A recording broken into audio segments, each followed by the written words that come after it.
దేవుడు బైబిల్ గ్రంథంలో తల్లిదండ్రుల గురించి ఇలా అన్నారు. ఒక దిక్కున సన్మానించమన్నాడు, మరొక దిక్కున ద్వేషించమన్నాడు.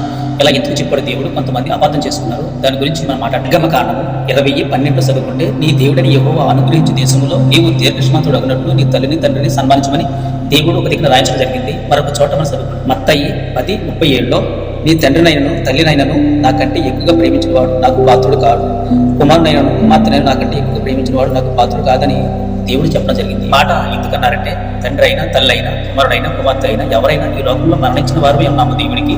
మనందరం కూడా ఒక రోజున మనం ఈ భూమి నుంచి విడిచి వెళ్ళవలసి ఉన్నాము. ఈ భూమి మీద ఉన్నంత వరకే రక్త సంబంధికులు, తల్లి తండ్రులు అన్నా చెల్లెలు అన్నీ కూడా ఈ భూమి మీద ఉన్నంత కాలమే. మనకి ఈ భూమి మీద ఉన్నట్టు పరలోక రాజ్యములు, అన్నా తమ్ములు, అక్కా చెల్లెలు, తల్లిదండ్రులు గట్ట పరలోక రాజ్యాలు ఉండవు.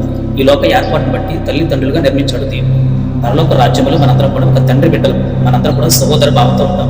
యేసు ప్రభు గారు చాలా సహోదరుడు అంటూ జరిగింది. ఇశ్రాయేలు ప్రజలందరూ కూడా సహోదర భావంతో ఉండేవారు. మనందరం కూడా ఒక తండ్రి బిడ్డలు, పరలోక రాజ్యం మనందరం కూడా సహోదరుడు. ఈ లోక ఏర్పాటును బట్టి తల్లిదండ్రులుగా నిర్మించాడు.